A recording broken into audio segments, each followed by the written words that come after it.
आज हम कक्षा छठी के नवीन पाठ्यक्रम के अनुसार सामाजिक विज्ञान में भूगोल भाग के पहले पाठ का अध्याय करेंगे, जिसका नाम है सौर मंडल में पृथ्वी।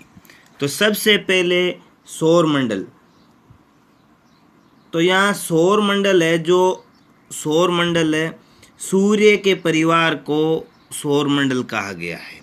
तो इसी सौर मंडल के अंदर है हमारी इस पृथ्वी के बारे में भी अध्ययन किया जाएगा, जिस पर हम निवास करते हैं। तो सबसे पहले विद्यार्थियों, आप इस चित्र को ध्यान से देखिए।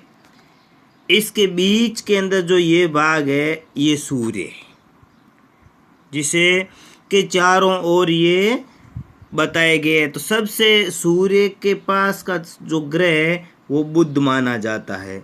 उसके बाद में जो ये दूसरा है, ये शुक्र ग्रह माना जाता है। तीसरा पृथ्वी मानी जाती है। चौथा मंगल माना जाता है। पांचवा उसके बाद में ये बृहस्पति आता है। छठा उसके बाद में ये शनि आता है। फिर सातवां है वो यूरेनस आता है, और सबसे लास्ट में आठवां है वो नेपच्यून आता है। पहले प्लूटो भी बाकी अन्य ग्रहों की तरह ग्रह माना जाता था, लेकिन इसको ये प्लूटो है अपना सूर्य के चारों ओर जब चक्कर लगाता था, तो ये अपने पथ पर देखो, ये दूसरे ग्रहों के पथ को क्या करता था, क्रॉस कर लेता था। इसलिए इसको प्लूटो को ग्रह से दर्जा वापस ले लिया और उसको हटा दिया गया है। बाकी सारे जो ग्रह है वो दीर्घ गोल वर्ताकार में सूर्य के चारों ओर चक्कर लगाते हैं। तो ये पूरा का पूरा क्या है, सौर परिवार सूर्य का परिवार है। अब हम आगे अध्ययन करेंगे कि सूर्य अस्त के बाद आकाश को देखना कितना अच्छा लगता है। आसमान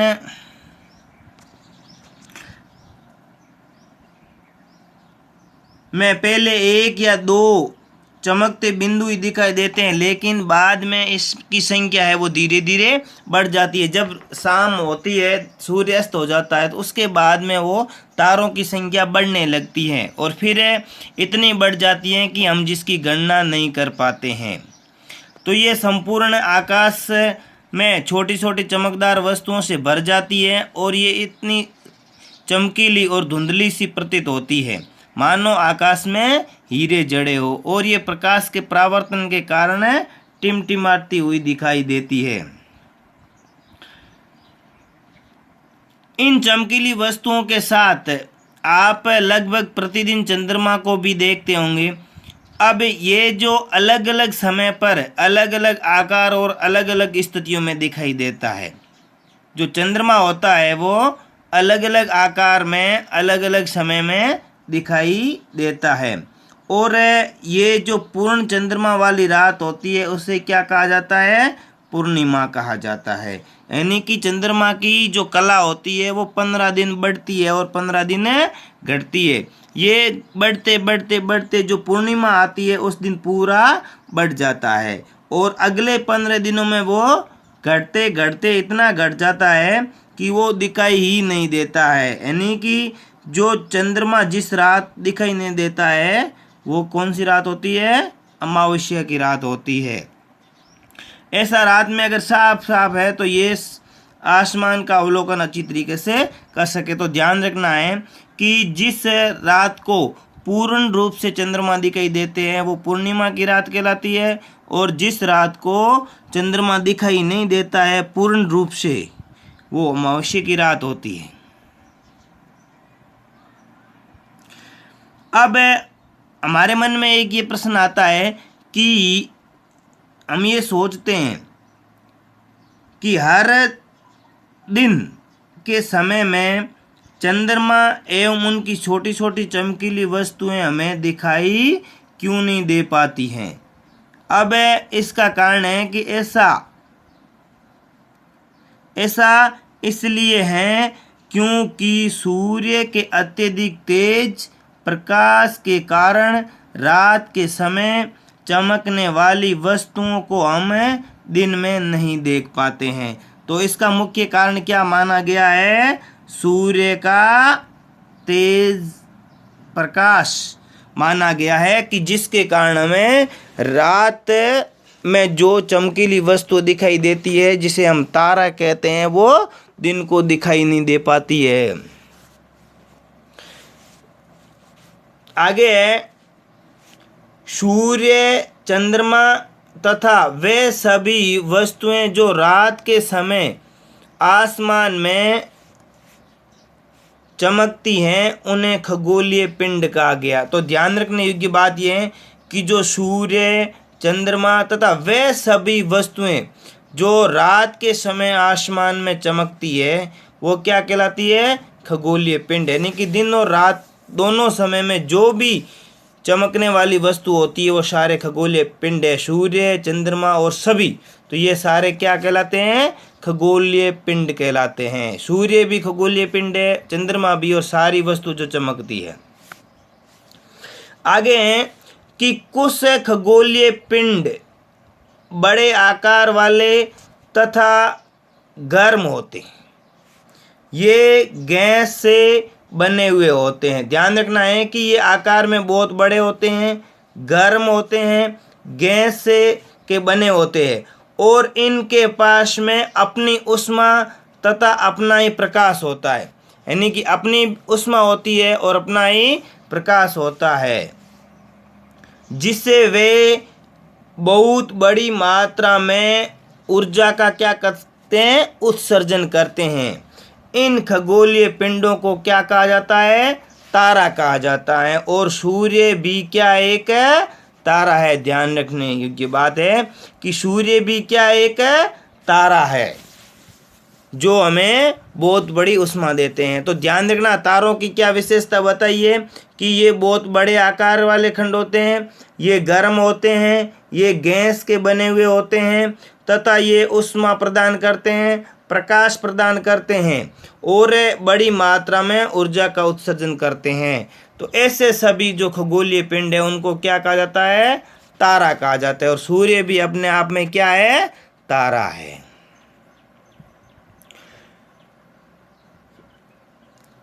रात के समय चमकते हुए अनगिनत तारे सूर्य के समान ही होते हैं। अब जो रात को हमें आसमान में तारे दिखाई देते हैं, ये अनगिनत होते हैं, जिन्हें गिना नहीं जा सकता, और ये सूर्य के समान ही बड़े और आकार वाले होते हैं। लेकिन हमसे बहुत अधिक दूरी होने के कारण हम लोग उनकी ऊष्मा या प्रकाश को महसूस नहीं कर पाते हैं, तथा वे अत्यंत छोटे दिखाई पड़ते हैं। अब जो रात को हमें तारे दिखाई देते हैं, वे तारे भी सूर्य के समान बहुत बड़े और ऊर्जा प्रदान करने वाले होते हैं। लेकिन मुख्य कारण ये है कि इनकी जो हमसे दूरी है वो बहुत अधिक होने के कारण हम तक इनका प्रकाश और ऊष्मा नहीं पहुंच पाती है, इसलिए हमें वो टिमटिमाते हुए दिखाई देते हैं।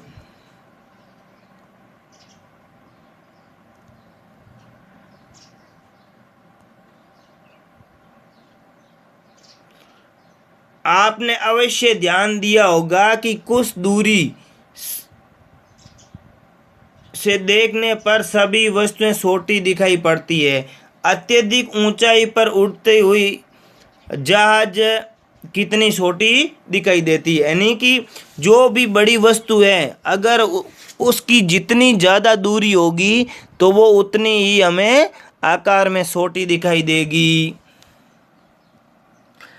रात्रि में आसमान की ओर देखते समय आप तारों के विभिन्न समूहों द्वारा बनाए गए विविध आकृतियों को देख सकते हैं और ये आकृतियाँ क्या कहलाती है? नक्षत्र मंडल कहलाती है। यानी कि विभिन्न तारों द्वारा बनाई गई आकृतियों को क्या कहा जाता है?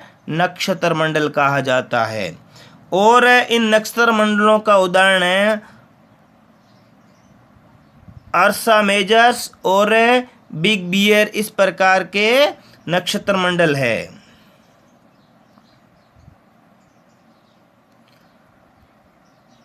बहुत आसानी से पहचान में आने वाले नक्षत्र मंडल है, उसमें एक है सप्त ऋषि। सप्त ऋषि का मतलब होता है सात ऋषियों या संतों का समूह या 7 तारों का समूह। ये 7 तारों का समूह होते हैं जिसे सप्तऋषि कहा जाता है, जो कि नक्षत्र मंडल में ओरसो मेजर का भाग है। किसका भाग है? ओरसो मेजर का भाग कहलाता है। अपने परिवार या पड़ोस में किसी बड़े व्यक्ति से कहिए कि वह आपको आसमान में और अधिक तारों और ग्रहों आदि के बारे में दिखाए। अगर आपके परिवार में कोई बड़ा बुजुर्ग दादाजी है या दादी जी है तो उनसे कहिए कि हमें तारों के बारे में हमें जानकारी दे, तो वो अवश्य आपको जानकारी प्रदान करेंगे। अब है प्राचीन समय में लोग रात्रि में दिशा का निर्धारण तारों की सहायता से करते थे। प्राचीन समय में जो भी नाविक या पैदल चलने वाले व्यक्ति थे वो तारों की मदद से दिशा को ज्ञात करते थे और उनमें सबसे पहले उत्तरी तारा उत्तर दिशा को बताता था, जिसे ध्रुव तारा के नाम से जाना जाता है, जो उत्तर दिशा को इंगित करता है। ये आसमान में हमेशा एक ही स्थान पर रहता है। हम सप्तऋषि की सहायता से ध्रुव तारे की स्थिति को जान सकते हैं। इसके लिए हम चित्र का अवलोकन करते हैं। तो ये जो चित्र बनाया हुआ है इसके अंदर 1 2 3 4 5 6 और 7 ये पूरा है वो 7 तारे हैं जो इसको सप्तऋषि के नाम से जाना जाता है। तो इन 7 तारों में जो ये 2 तारे हैं, इस तारों के सीध में अगर हम देखते हैं उत्तर दिशा में तो ये जो दिखाई देता है उसको ध्रुव तारा या उत्तरी तारा कहा जाता है। तो आया समझ में? ये उत्तर दिशा की ओर इंगित करता है।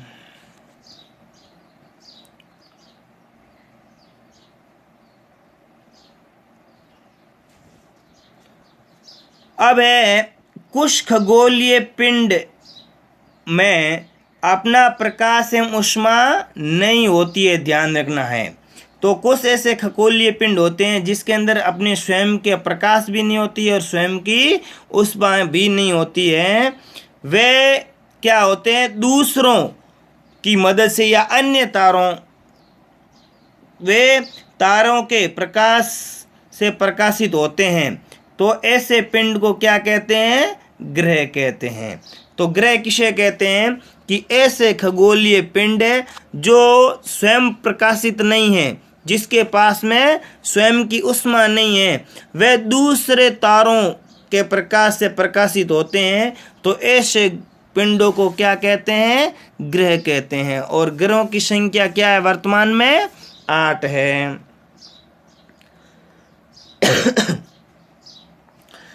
तो ग्रह को अंग्रेजी में प्लैनेट्स कहते हैं, जो कि ग्रीक भाषा के प्लेनेटाई शब्द से बना है। प्लेनेटाई शब्द से बना है और जिसका अर्थ होता है परिभ्रमण करने वाला। जिसका अर्थ क्या होता है? परिभ्रमण करने वाला। परिभ्रमण है अर्थात चारों ओर घूमने वाला। पृथ्वी जिस पर हम रहते हैं एक क्या है? ग्रह है। ये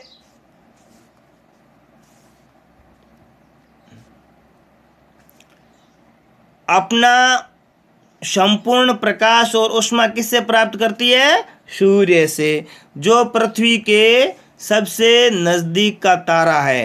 यानी कि जो पृथ्वी है वो स्वयं में प्रकाशमान नहीं है, ये अपना प्रकाश और ऊष्मा किससे प्राप्त करती है? सूर्य से प्राप्त करती है, क्योंकि पृथ्वी के सबसे नज़दीक तारा है वो सूर्य है।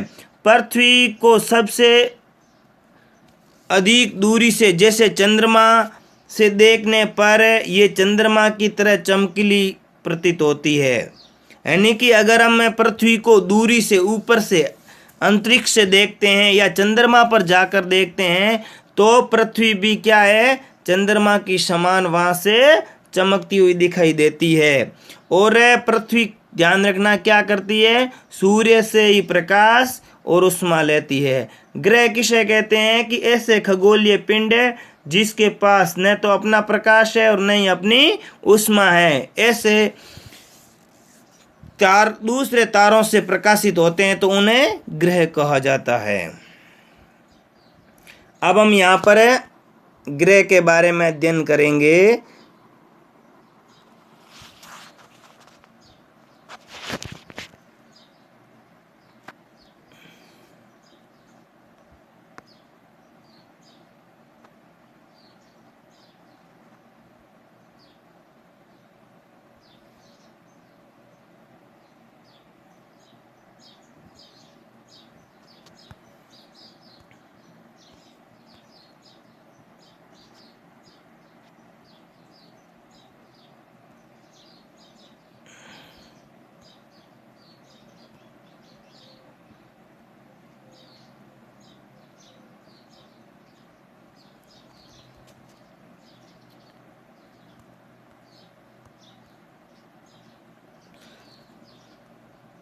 आसमान में दिखने वाला चंद्रमा एक क्या है? उपग्रह है। ये हमें पृथ्वी का सहचरी है, यानी कि सहायक है, तथा इनके चारों ओर क्या करता है? चक्कर लगाता है पृथ्वी के। हमारी पृथ्वी के समान 7 अन्य ग्रह हैं जो सूर्य से प्रकाशित और उष्मित होते हैं। उनमें से कुछ के पास में अपने चंद्रमा भी है। यानी कि जो ग्रहों के चक्कर लगाते हैं उन्हें क्या कहते हैं? उपग्रह कहते हैं। तो कुल ग्रहों की संख्या कितनी मानी गई है? 8 मानी गई है। अब देखिए कि क्या आप जानते हैं पौराणिक रोम कहानियों में शोल जो क्या है? सूर्य देव को कहा जाता था। तो सूर्य देव को प्राचीन रोम कहानियों में सोल के नाम से जाना जाता था। तो ये सोल शब्द है वो किस में बन गया? सौर शब्द में। और इसका अर्थ क्या होता है? सौर का अर्थ होता है सूर्य से संबंधित है। इसलिए सूर्य के परिवार को क्या कहा जाता है? सौर मंडल या सोलर सिस्टम कहा जाता है। और सौर शब्द का उपयोग करते हुए अधिक शब्द आप लिख सकते हैं। यानी कि जो सूर्य परिवार है वो ही पूरा सौर मंडल कहलाता है।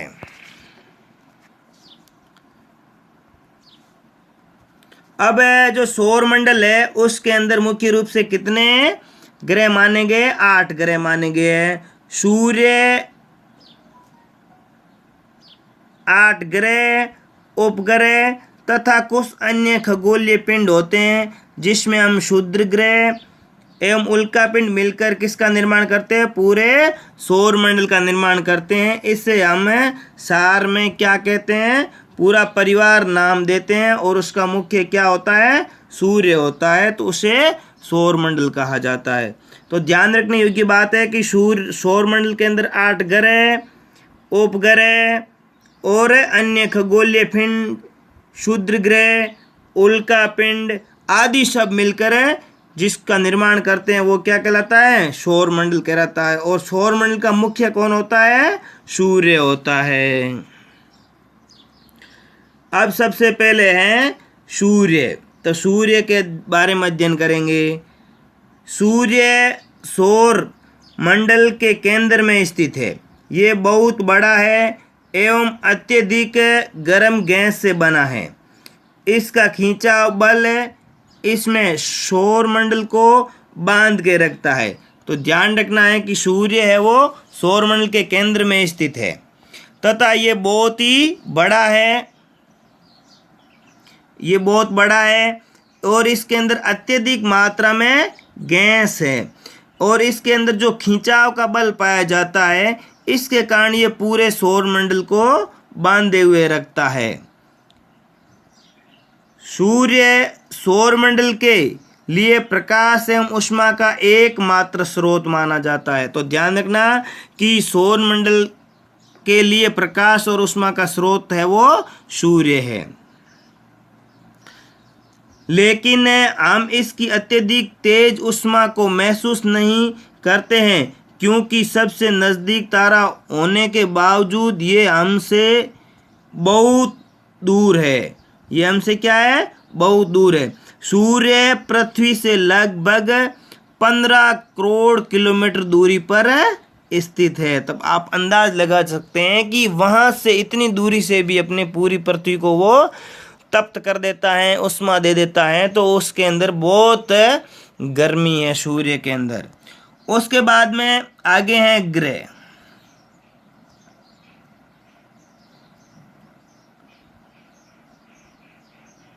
तो हम सौर मंडल में 8 ग्रह है। जो हमारा सौर मंडल है उसका मुख्य कौन है? सूर्य। और उसके ग्रहों की संख्या कितनी है? 8। सूर्य से दूरी के अनुसार जो ग्रह है वो सबसे पास में है वो बुध है, सूर्य के सबसे पास में। उसके बाद में 2 नंबर पे शुक्र आता है, 3 पर पृथ्वी, 4 पर मंगल, 5 पर बृहस्पति, 6 पे शनि, 7 में यूरेनस और 8 में नेपच्यून। तो कुल कितने ग्रह हो गए? 8। सबसे पहले सूर्य के पास में है जो बुध ग्रह, उसके बाद में शुक्र ग्रह, तीसरा पृथ्वी, चौथा ग्रह मंगल, 5वां बृहस्पति, 6ठा शनि, 7वां यूरेनस और 8वां नेपच्यून। तो ये 8 ग्रह है सौर मंडल के।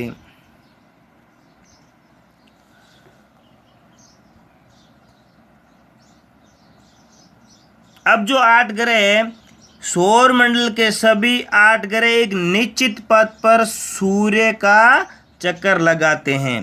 तो इनके लिए जो चक्कर लगाने का है वो निश्चित पथ है और उसी पर चक्कर लगाते हैं और उस पथ को क्या कहा जाता है? दीर्घवृत्ताकार। ध्यान रखना है कि सूर्य के सभी जो 8 ग्रह है वो एक निश्चित पथ पर यानी कि रास्ते पर सूर्य का चक्कर लगाते हैं और इस चक्कर को या रास्ते का नाम क्या दिया गया है? दीर्घवृत्ताकार में फैला हुआ है और इसे क्या कहते हैं? कक्ष कहते हैं। क्या कहते हैं? कक्ष कहते हैं। जो अपने अपने कक्ष में सभी 8 ग्रह सूर्य के चारों ओर चक्कर लगाते हैं। बुध सूर्य के सबसे नज़दीक है। अपने कक्ष में सूर्य के चारों ओर एक चक्कर लगाने में उन्हें 88 दिन का समय लगता है, यानी कि 88 दिनों के अंदर बुध सूर्य के चारों ओर चक्कर लगाता है। उसके बाद में शुक्र को पृथ्वी का जुड़वा ग्रह माना गया है क्योंकि आकार और आकृति लगभग पृथ्वी और शुक्र के समान होने के कारण शुक्र को क्या कहा गया है? पृथ्वी का जुड़वा ग्रह कहा गया है। अभी तक प्लूटो को भी ग्रह माना जाता था, परंतु अंतर्राष्ट्रीय खगोल संगठन ने अपनी बैठक अगस्त 2006 में ये निर्णय लिया कि कुछ समय पहले खोज की गए अन्य खगोलीय पिंड 2003 यूबी, सीरस तथा प्लूटो ये सारे क्या है? बौने ग्रह हैं क्योंकि ये ग्रह अपने कक्ष में घूमते हुए दूसरों ग्रह के कक्ष में चले जाते हैं, इसलिए इन्हें ग्रहों की सूची से हटा दिया गया है प्लूटो को।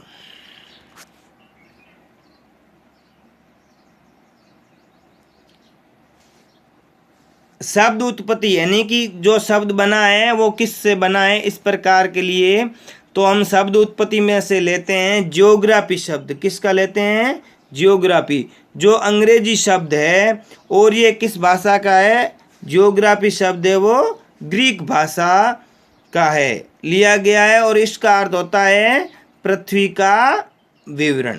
तो ये दो ग्रीक शब्दों से मिलकर बना हुआ है, जिसमें एक शब्द है जियो यानी कि जिसका अर्थ होता है पृथ्वी, और ग्राफिया का अर्थ होता है लिखना। क्या करना?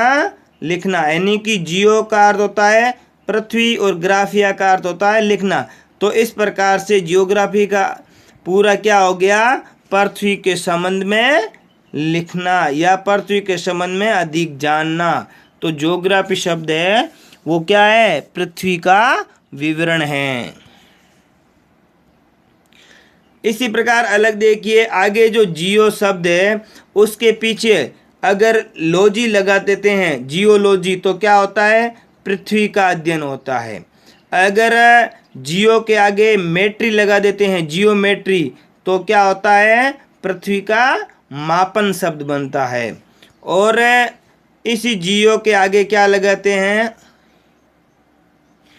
आइड यानी जियोइड, तो पृथ्वी के आकार के अनुरूप का वर्णन होता है। तो इसी प्रकार से जियोलॉजी यानी कि पृथ्वी, जियोलॉजी यानी कि पृथ्वी का अध्ययन, जियोमेट्री यानी कि पृथ्वी का मापन, और जियोआईडी यानी कि पृथ्वी के आकार के अनुरूप। क्या आप जानते हैं कि रात में आसमान को देखकर मनुष्य हमेशा से मोहित हुआ है? खगोलीय पिंड एवं उनकी गति के संबंध में अध्ययन करने वालों को क्या कहा जाता है?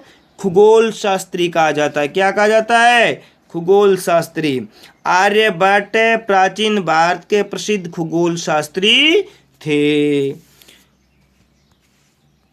आर्यभट्ट ने ही कहा था कि सभी ग्रह तथा चंद्रमा परावर्तित सूर्य प्रकाश के कारण चमकते हैं, यानी कि जो सूर्य के जो प्रकाश है उसी से चमकते हैं। आज विश्व के सभी भाग के खगोलविद ब्रह्मांड के रहस्य के बारे में खोज रहे हैं।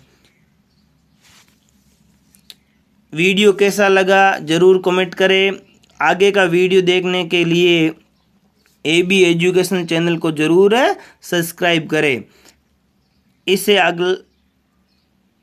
पीछे बचा हुआ पार्ट का भाग अगले वीडियो में जरूर देखिए।